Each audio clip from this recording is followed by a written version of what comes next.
So Act 3 Scene 1 is another key scene in Romeo and Juliet when we're talking about violence or aggression or anger, which is exactly what we'll focus on in this quick video. In the opening of Act 3 Scene 1, it starts with Benvolio claiming that the day is hot, and you can see that highlighted there in red. Now this is obvious language play. I mean, the obvious meaning of that would be that it is actually a hot day, which it would be in the middle of summer in Italy. However, in the next line, you can see this again in red. He says, if we meet the Capulets, the other family, we shall not escape a brawl, so we shall not escape a fight. This is obvious foreshadowing. You can see that there in the yellow box. Now, foreshadowing is when something hints at something happening in the future, and the fact that Benvolio starts this scene claiming that if they see the Capulets they won't escape a brawl clearly hints and indicates for the audience that that's probably what's going to happen, and indeed it does. Mercutio in this same section starts bantering with Benvolio, and actually he's being deliberately ironic.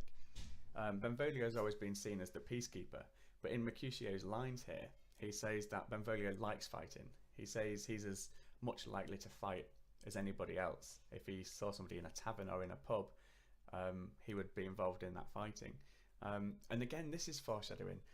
Benvolio, who's the peacekeeper, doesn't want to be involved in a fight. So when the fighting does happen, it's going to be more intense and it's going to be more dramatic for the audience. Okay, this leads to Tybalt approaching and arriving in the scene, and he's looking for Romeo. He asks where Romeo is. He talks initially to Mercutio and he says, "Peace be with you, sir." Now we've seen this use of the word sir before, usually from the characters when they're talking to each other, to be a little bit sarcastic or a little bit ironic. And he says, "Look, peace be with you. I don't want to have a fight with you. Here comes my man, my person who I'm going to have a fight with." It's interesting, however, that he calls him my man. On the one hand, you know, a man would be a servant. In the other hand, you know, it's the man he's looking for. But actually, there's something quite ironic here, considering that Romeo's married Juliet at this point. So he's more his man than he realises. Mercutio then says, "Look, I'll be hanged, sir." Again, this use of the word sir. "If he wear your livery." Now, livery means a coat of arms. And again, this is hinting to the audience and creating this bit of dramatic irony, because again, Romeo is more likely to be wearing his coat of arms than Tybalt thinks. And of course Romeo does arrive and Tybalt sees him and he says these lines. He says, "The hate I bear thee." Now it's important to look at the word hate there. Such a strong word from somebody. We've already seen in the earlier scenes that Tybalt is known as the fiery Tybalt, and he's a character that hates the idea of peace. Romeo has arrived and Tybalt's claiming very clearly that he hates him. The audience would react to this. They would know that something's going to happen. People don't generally not react when somebody says lines like this in a Shakespeare play, or indeed these days. And Tybalt claims that he's a villain, somebody who's injured him, somebody who's low ranking, somebody who's not very well respected. Now in the next sign, in the next lines and the next section of the play, there's a clear use of dramatic irony. Now, dramatic irony is where the characters don't know what's going to happen, but the audience do. You see it a lot of the time in soaps that you watch on TV, when you know who the father of the baby is before the other characters do. And this idea of dramatic irony is really built up through these lines, through this dialogue here. Romeo claims, you know, there's a reason that he loves him. Well, we know what that reason is. He's married Juliet, though Tybalt doesn't know that. He says again in the next section, he says, "I love you better than thou canst devise," or "I love you better than you can know at the moment." We know that he's married Juliet. Tybalt doesn't. And you'll notice the bits in the yellow.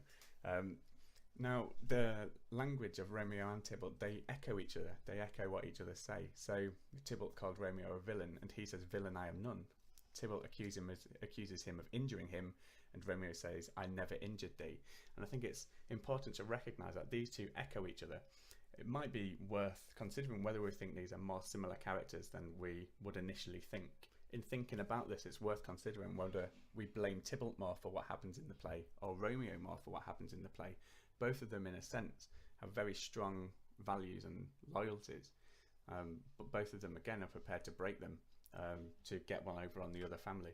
Anyway, in this small section, Romeo claims that he hasn't injured Tybalt, and he doesn't want to be fighting Tybalt. And you'll see a little bit further down, around here, he says, "Be satisfied." He says, "I don't want to fight with you. I haven't injured you. You don't know why I love you, but I do. Please be satisfied. Please leave me alone." And Mercutio, we've seen him winding up Benvolio so far, claims, "Oh, calm, dishonourable, vile submission." He doesn't want Romeo to back down. He, in a sense, wants to see some violence. In a sense, he's a little bit of a troublemaker. So Mercutio draws his sword and turns it on Tybalt. And it's in this next section here that Tybalt kills Mercutio.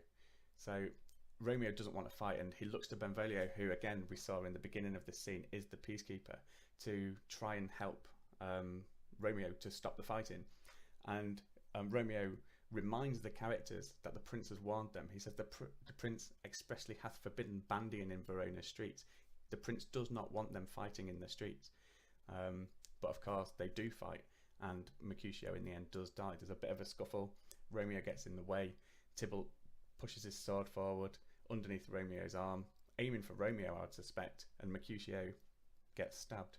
At that point, Tybalt doesn't stand around to, accept his punishment or see how the violence progresses. In actual fact, he flies with his followers. He runs away.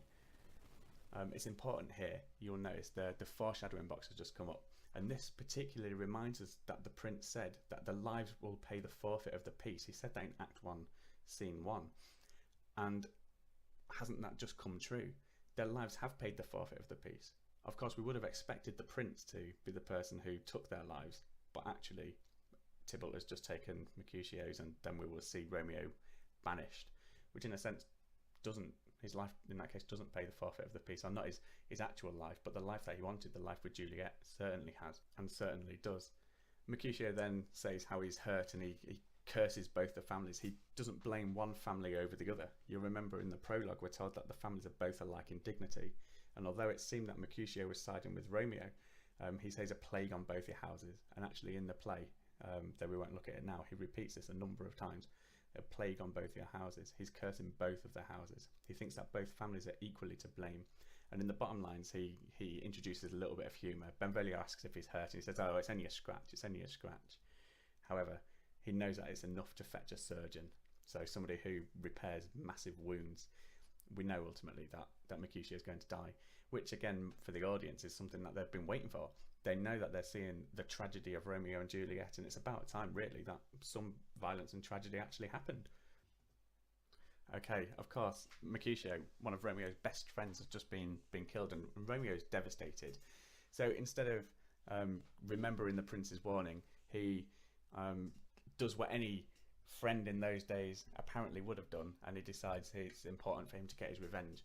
And in these first opening lines here, he explains that his friend, this gentleman, the prince's cousin, his near ally, has his mortal hurt, so he's been mortally wounded, he's going to die. And he's more concerned actually that he's died on his behalf. He says, "in my behalf." And he decides that the thing to do is to go after Tybalt. His worry though, and you'll see this in red, is about his male honour and his strength, his masculine pride.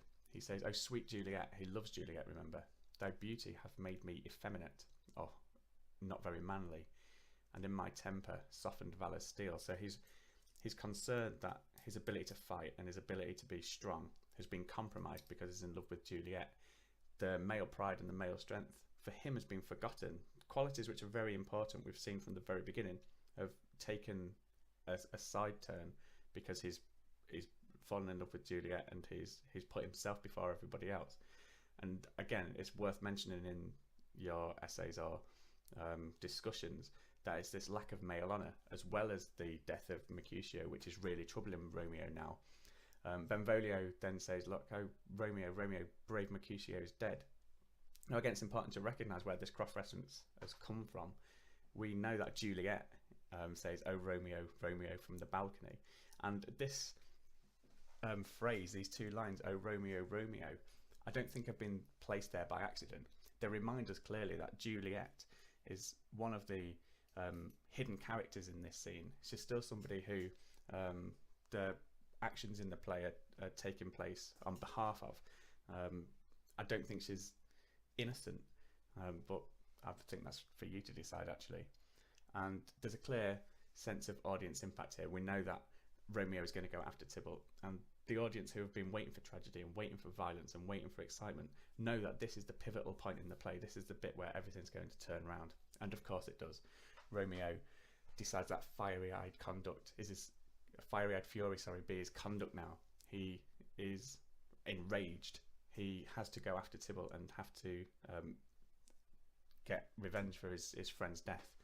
And of course Romeo shouts at Tybalt, saying that Mercutio is waiting for him to join him in heaven, which of course then they fight and Tybalt dies. So just to recap, Mercutio and Benvolio at the beginning of this scene foreshadow the death in the play by saying that the day is hot, which will lead to fighting, and we see of course in the extract that it does. Tybalt shows that he doesn't hate Mercutio. He says he's waiting for Romeo, but Mercutio dies anyway, which again, we're watching the tragedy of Romeo and Juliet, and this is a very tragic moment. Mercutio on his deathbed blames both families. He sees that both families are at fault, which again reminds us of the prologue. We knew that both families are equal. They say both alike in dignity, and he says in here, a plague on both of your houses.